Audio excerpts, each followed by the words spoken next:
Constantinople, la ville du désir du monde, la plus grande ville de la chrétienté pendant près d'1 millier d'années. Étonnamment, peu se souviennent de cette grande ville, capitale de deux des plus grands empires de l'histoire, l'Empire romain chrétien et l'Empire ottoman islamique. C'est l'histoire de la chute de Constantinople, comment la ville la plus riche d'Europe est tombée aux mains des Turcs et est devenue connue sous le nom d'Istanbul. L'histoire du grand siège de 1453.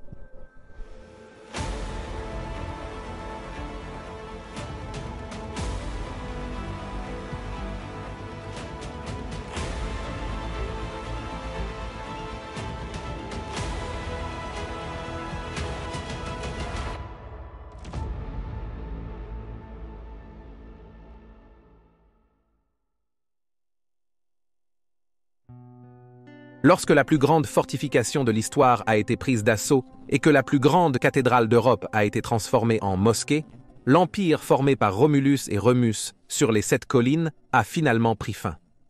L'Europe a tremblé. Elle n'avait rien fait pour aider l'ancienne ville. Elle allait maintenant subir une nouvelle offensive islamique inédite depuis l'époque des grands califes. Les ondes de choc causées par la chute de la ville de Constantinople résonneraient à travers l'histoire, changeant à jamais l'histoire du monde. Mais d'abord, un peu sur la ville elle-même. Située sur le côté ouest du détroit du Bosphore, le point où l'Europe et l'Asie se rencontrent, cette ancienne ville occupait une position économique et stratégique clé entre l'Est et l'Ouest. Séparant la mer Noire de la Méditerranée, Constantinople était également située de manière cruciale sur l'axe nord-sud. Comme l'a célèbrement remarqué Napoléon Bonaparte, si la Terre était un seul État, Istanbul en serait la capitale. Tout bien considéré, il y a peu d'endroits sur Terre mieux adaptés pour un centre de pouvoir. Ce n'était pas une erreur.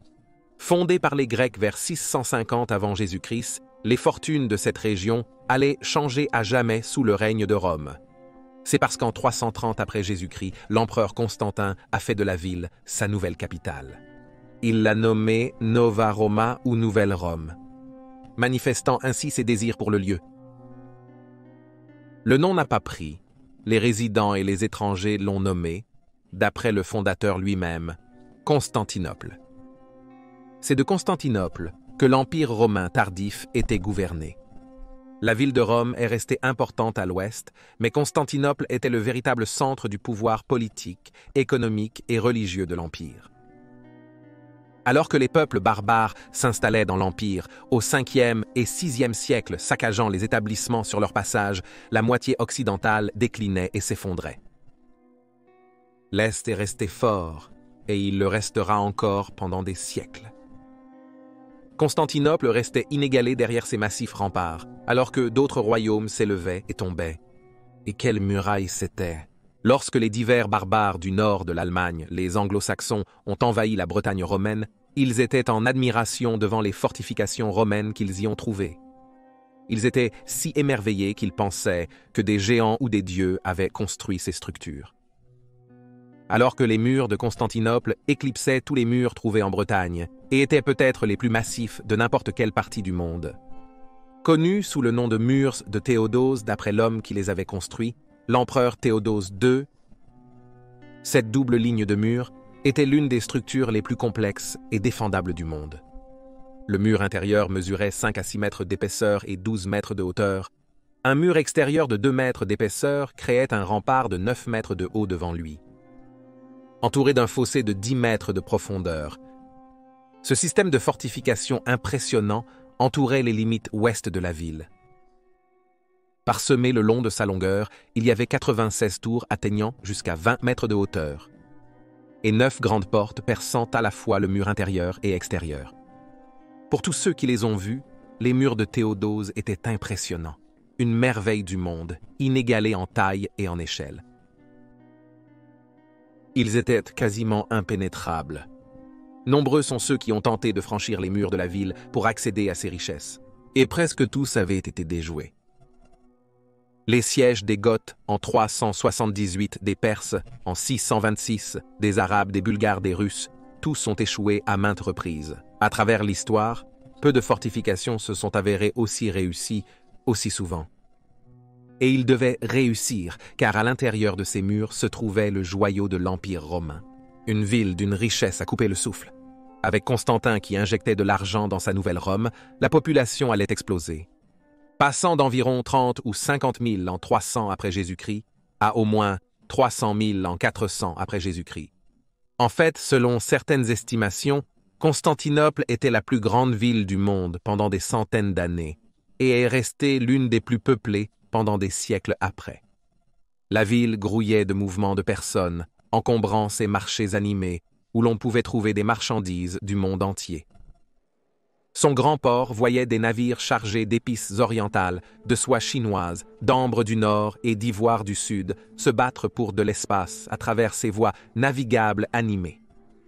Si cela valait la peine d'être possédé, on pouvait le trouver à Constantinople quelque part au milieu des marchés et des étals bondés, entassés dans le centre mondial animé qu'était cette magnifique ville. Mais il y avait de la place pour la grandeur dans les ruelles et les rues bondées de cette métropole. De grands bâtiments, aussi massifs et magnifiques que les plus grands de Rome, surgissaient des rues dominant le paysage urbain. L'imposant hippodrome Larène en forme de U, utilisé pour les courses de chars, pouvait accueillir 100 000 spectateurs, soit 2 fois plus que le Colisée à Rome. Le grand palais adjacent à l'hippodrome s'étendait à travers la ville, abritant l'empereur et la cour. Sa splendeur était inégalée sur des centaines de kilomètres dans toutes les directions. Le centre religieux de la ville était la Sainte-Sophie, construite par l'empereur Justinien en 537 après J.B.C., le plus grand bâtiment du monde à son achèvement. La Sainte-Sophie dominait la ville. Ce prodige d'ingénierie était couronné par le plus grand dôme jamais vu jusqu'à l'achèvement de la basilique Saint-Pierre à Rome, près de 1000 ans plus tard. En fait, la Sainte-Sophie resterait la plus grande cathédrale du monde pendant les 1000 années suivantes, un symbole doré du pouvoir et de l'autorité de l'Église. C'est l'Est et non l'Ouest qui a hérité de la Sainte-Sophie, de la splendeur et du pouvoir de Rome, et Constantinople en était l'incarnation vivante, écrite dans la pierre. Mais ce fait est souvent oublié, et ce n'est pas sans raison. En 1400, Constantinople et l'empire qu'elle dirigeait n'étaient plus que l'ombre de leur ancienne gloire. Des siècles d'invasions de barbares endurcis du nord et d'empires islamiques vibrants de l'est avaient progressivement érodé l'empire dirigé depuis la ville. Crise après crise caractérisait la politique des empereurs. Malgré l'héritage historique de cette civilisation, les dirigeants semblaient plus intéressés à s'enrichir qu'à reconstruire leur royaume. Cela leur a valu, ainsi qu'à leur royaume, le mépris de nombreux historiens et penseurs. Voltaire a dit de leur histoire « Cette collection indigne ne contient que des déclamations et des miracles. C'est la honte de l'esprit humain. »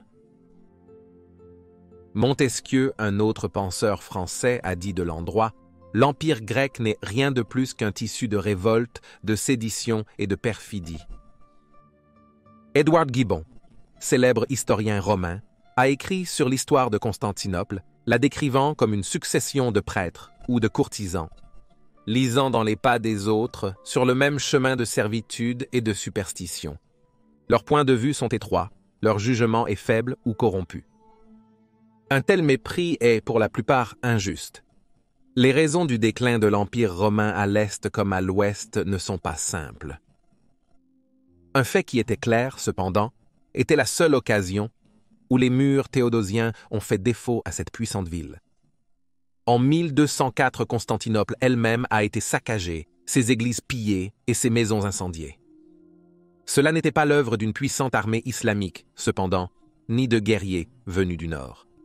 Au lieu de cela, l'attaque est venue des forces chrétiennes occidentales, participant à la honteuse 4e croisade qui ont saccagé la plus grande ville de la chrétienté, la ville qu'ils avaient juré de protéger. Les puissantes murailles avaient abattu tous ceux qui avaient tenté de forcer leur passage. Ils se sont avérés impuissants face à l'avarice des hommes arrivant, non pas en tant qu'envahisseurs, mais invités en tant qu'amis. Après cela, l'autorité des empereurs de Constantinople s'étendait à peine au-delà des murs de la ville. Les choses allaient de mal en pis, car le sultan Mehmed II, chef des redoutables ottomans turcs, arrivait. et il désirait que cet ancien centre du christianisme, siège des empereurs de Rome, soit la capitale de son nouvel empire, le joyau de sa couronne. La scène était prête pour le dernier grand siège de Constantinople. Mehmed II, sultan ottoman, rêvait d'attaquer les puissants murs de Constantinople depuis qu'il était un garçon. Il avait été déçu à maintes reprises par le refus des conseillers. Mais en 1453, en tant que beau jeune homme de 20 ans maintenant à la tête d'un empire entier, son rêve allait devenir réalité. Les préparatifs étaient importants. Les villes de Thrace et de la côte de la mer Noire avaient été ravagées pour les empêcher d'aider les défenseurs. Une énorme flotte de galères et de navires de transport a été rassemblée à Gallipoli, prête à partir, pour couper la ville de la mer. Un château a été construit au point le plus étroit du Bosphore Rumeli Haïza. Un énorme canon, la basilique, long de 26 pieds et capable de lancer des pierres pesant plus de 600 kg, a été construit par l'ingénieur hongrois du sultan. Cette puissante pièce d'artillerie était si grande qu'il a fallu une équipe de 60 bœufs pour la tirer de l'endroit où elle a été construite, Adrianople, jusqu'au site du futur siège. Enfin, une puissante armée d'environ 80 000 hommes a été rassemblée de partout, à travers l'empire déjà vaste des Ottomans. Cependant, les défenseurs n'étaient pas inactifs.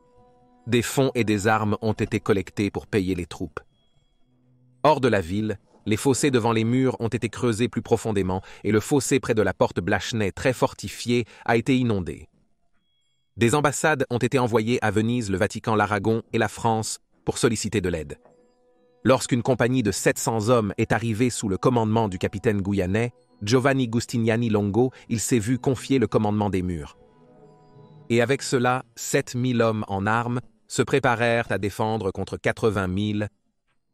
Bien qu'ils aient dû combattre contre des chances incroyables, ils l'ont fait avec l'aide de ces puissants murs théodosiens, les fortifications les plus solides que l'Europe ait jamais vues. Comme l'histoire leur a appris, les sièges étaient quelque chose que la ville de Constantinople gagnait. Ils ne pouvaient pas perdre. Le siège a commencé le 2 avril 1453, le lundi de Pâques. Alors que les premières troupes turques apparaissaient à la vue des massives murailles théodosiennes, une percussion de cigognes en migration a survolé le Bosphore. Les Turcs à l'extérieur des murs de Constantinople ont empalé et crucifié des chrétiens en vue des massives murailles de la ville, espérant provoquer la panique. Chaque côté était encerclé et prêt pour un long siège sans merci. Et le premier jour, les canons des Ottomans ont parlé. Avec un grand rugissement qui a secoué le sol même sur lequel il était soutenu, le grand canon d'Orban, la basilique, a tiré sur les murs. Complétant ce grand canon, 70 autres pièces d'artillerie de la fonderie du sultan tiraient ensemble toutes les 7 minutes du lever au coucher du soleil. Les sections extérieures du mur ont été réduites à l'état de décombres par endroits. Malgré leur impression, les fortifications de la ville n'étaient pas conçues pour résister aux canons. Pendant la nuit, cependant, les défenseurs ont pu combler les brèches faites par les canons. Les murs tiendraient. Le 12 avril, l'assaut ottoman a échoué. Le 20, une flottille impériale s'est frayé un chemin à travers la flotte ottomane, se frayant un chemin jusqu'au port. Malgré ces 4 navires, elle a fourni des hommes et du matériel indispensable. Les défenseurs ont été stimulés. Les assiégeants étaient démoralisés. La victoire pour le sultan semblait lointaine. Quelque chose devait changer. Les Ottomans avaient échoué à prendre la ville lors d'un autre siège en 1422 et les hommes avaient commencé à murmurer « Les murs n'ont jamais été pris de force. La ville ne tombera jamais. » Mohamed ressentait la pression. Dans un coup de maître, le sultan a ordonné que sa flotte de galères soit traînée par voie terrestre juste au nord de la ville, dans la Corne d'Or. Il a fait construire une route de rondins graissés. Et le 22, la massive flotte ottomane a été roulée à travers et dans le port, où autrefois il avait été protégé par d'énormes murs maritimes et une grande chaîne, le port de Constantinople, était maintenant entre les mains ottomanes. C'était un énorme coup tactique pour les défenseurs. Ils ont tenté désespérément de repousser les attaquants. Dans la nuit du 28 avril, les défenseurs ont lancé des navires incendiaires, des bateaux remplis de combustible et de poudre à canon visant la flotte ottomane. S'ils pouvaient chasser les Turcs du port, le siège pourrait être gagné. Des combats acharnés ont eu lieu. Les deux parties se sont livrées à un combat rapproché. Au lever du soleil, les chrétiens avaient subi de lourdes pertes, repoussés. Ce matin-là, les troupes épuisées dans la ville regardèrent de l'autre côté de l'eau pour voir leurs camarades qui avaient été capturés alignés. Ils ont été empalés un à un sur des piquets, leurs cris résonnant pour tous.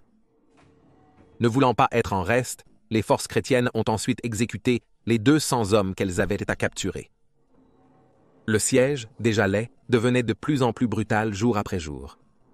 Avec le port sécurisé, les Ottomans ont commencé leurs assauts épuisants. Ils venaient jour après jour pour des engagements frontaux complets.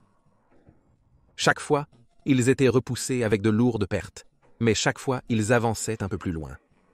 Les forces chrétiennes devenaient progressivement plus épuisées et moins nombreuses. Nombreux sont ceux qui pensaient que la défense de la ville était vouée à l'échec. La morosité est capturée par un compte-rendu du siège, écrit par un chirurgien vénitien dans son journal. Ils ont trouvé les Turcs qui s'approchaient juste sous les murs et cherchaient la bataille, en particulier les janissaires. Et quand un ou deux d'entre eux étaient tués sur le coup, les Turcs venaient et emportèrent les morts, sans se soucier de la proximité des murs de la ville.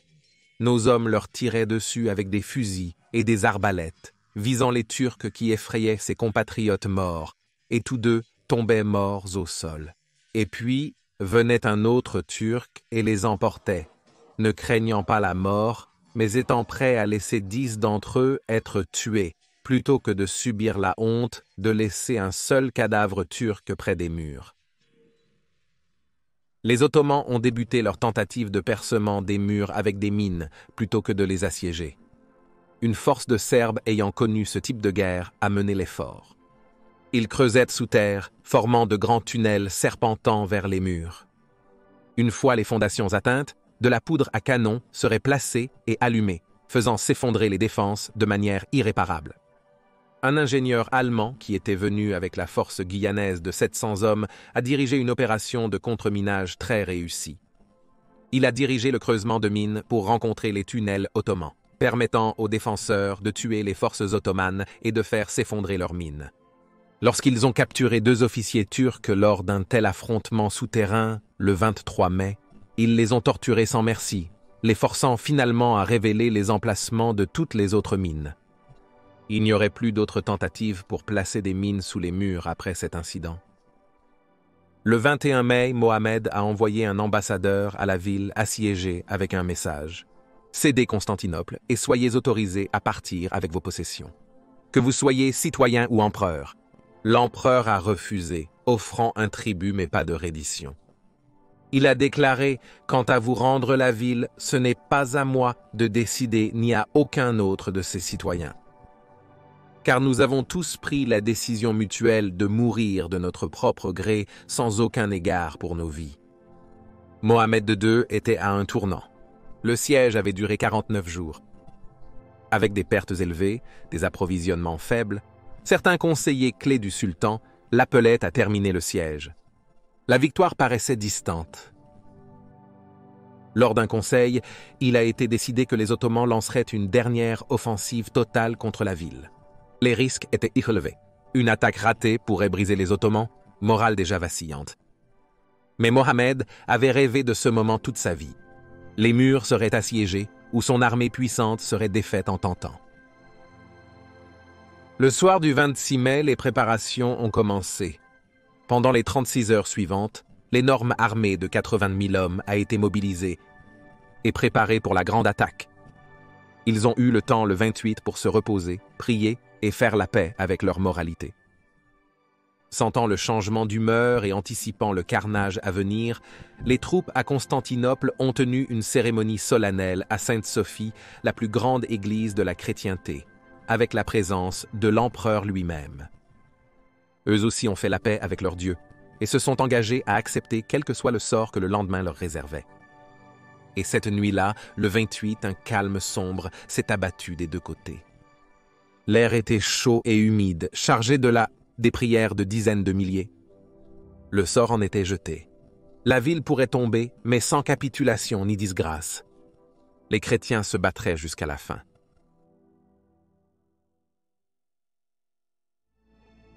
Et c'est ainsi que, juste après minuit, le 29 mai, le 53e jour du siège, l'offensive finale a commencé. Les troupes ottomanes se ruaient vers les murs, vague après vague. D'abord vinrent les irréguliers Bashi-Bazouk, puis les Anatoliens, puis les janissaires. Ils marchaient au pas de charge, gardant un ordre parfait dans leur rang, inébranlables même sous le feu des projectiles depuis les murs. Les janissaires avançaient au son de leur musique martiale, une cacophonie de tambours et d'instruments, assez forte pour être entendue entre le rugissement des canons, même de l'autre côté du Bosphore. Le sultan Mehmed lui-même se tenait debout, criant des encouragements depuis un jeûne près du fort. Vague après vague se brisaient contre les murs, érigeant des échelles et attaquant les défenseurs. Ils ont lutté toute la nuit. Les défenseurs sur les murs ont repoussé vague après vague de courageux soldats turcs, mais à chaque fois, ils devenaient de plus en plus fatigués et moins nombreux. Au moment où les troupes de janissaires, les meilleurs du sultan, se sont engagés dans l'assaut, de nombreux défenseurs étaient déjà épuisés. Malgré tout, ils ont persisté dans une lutte brutale au corps à corps. Un désastre a frappé les défenseurs juste avant l'aube. Le leader génois de ceux sur les murs a reçu un coup de coulevrine dans sa cuirasse et s'est retiré, couvert de sang. Démoralisés par la retraite de leur leader, les défenseurs de Constantinople ont continué à se battre, luttant contre les troupes d'élite turques pour le contrôle des murs. Un géant janissaire appelé Asa, se battant à travers un mur d'hommes et d'acier, a réussi à monter sur le stockade. Il a brièvement levé le drapeau avant d'être abattu. Il a prouvé que c'était faisable. Les Turcs encouragés se battirent plus dur. Rapidement, les hommes moins nombreux sur les murs ont été dépassés. La section du mur a été prise, et le drapeau ottoman a été hissé. Et avec cela, la bataille est arrivée à sa fin. Avec l'élévation des drapeaux turcs sur une section clé du mur, la défense rigide a fléchi, puis s'est effondrée.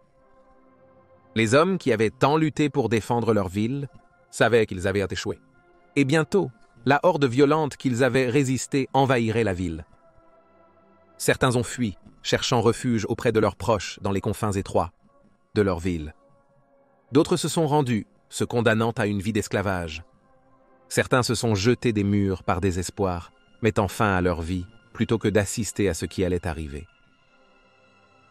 On dit que Constantin, jetant de côté sa parure pourpre, a mené la dernière charge contre les Ottomans qui arrivaient, périssant dans la bataille qui s'ensuivit dans les rues aux côtés de ses soldats.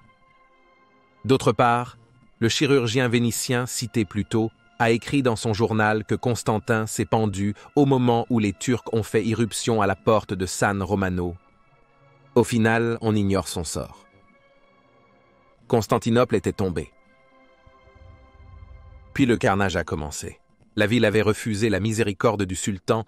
Les hommes avaient alors risqué leur vie pour prendre la place, beaucoup payant le prix ultime.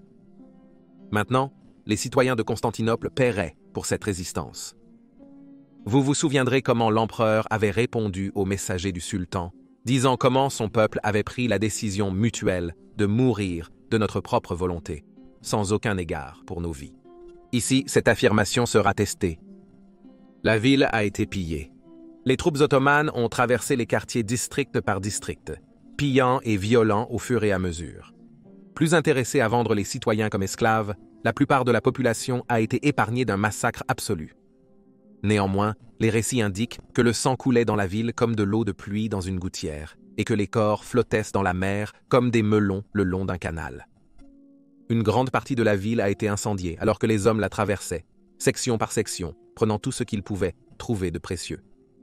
Sainte-Sophie, la plus grande église du christianisme, était le refuge naturel pour des milliers de personnes qui s'entassaient dans ces vastes chambres. Nombreux priaient ardemment pour une intervention divine. Elle ne viendrait pas. Les Turcs se sont abattus sur la cathédrale, attrapant ceux à l'intérieur et les triant en fonction du prix qu'ils pourraient obtenir sur les marchés d'esclaves. La Sainte-Sophie a ensuite été transformée en mosquée. Alors que les batailles faisaient toujours rage et que les troupes turques pillaient la ville, un prêtre a grimpé sur la tourelle du gigantesque bâtiment. De cette position, il a appelé en arabe, invitant tous à la prière, commençant officiellement un service islamique. À l'intérieur du gigantesque bâtiment, un autre homme saint a effectué le namaz de remerciement sur le grand autel, où pendant des centaines d'années, les mystères chrétiens avaient été accomplis devant les Césars. Dieu était grand, oui, mais le sultan l'était aussi. Le jour a cédé la place à la nuit, et les habitants de la ville se sont terrés et ont pleuré, tandis que les conquérants victorieux festoyaient et pleuraient leur mort. Des quartiers entiers de la ville étaient désertés, les maisons étaient dépouillées, les églises profanées et les gens déportés. Muhammad fut amené aux larmes en observant le carnage. Quelle ville nous avons livrée au pillage et à la destruction. Ce n'est que le 3e jour, après le siège, qu'il a ordonné la fin de l'anarchie. Le siège était terminé, les défenseurs étaient des morts, en fuite ou vendus comme esclaves. Les attaquants étaient victorieux. Muhammad II s'était attribué le titre de conquérant, et avec cela, l'Empire romain avait cessé d'exister. Les conséquences sont énormes. Le monde chrétien avait perdu son plus grand et l'un de ses plus anciens centres d'apprentissage et de pouvoir. Le règne des empereurs de Rome avait finalement pris fin, et les Ottomans avaient acquis une nouvelle capitale stratégiquement située. Là où autrefois la puissance des Turcs et les forces de l'islam n'était une menace que pour les chrétiens orthodoxes de l'Est, à partir de ce moment, ils traverseraient les Balkans jusqu'aux portes de Vienne elle-même, capitale de l'empereur romain sacré. Le pape se lamentait, a appelé à une autre croisade suite à la seconde mort d'Homère et de Platon.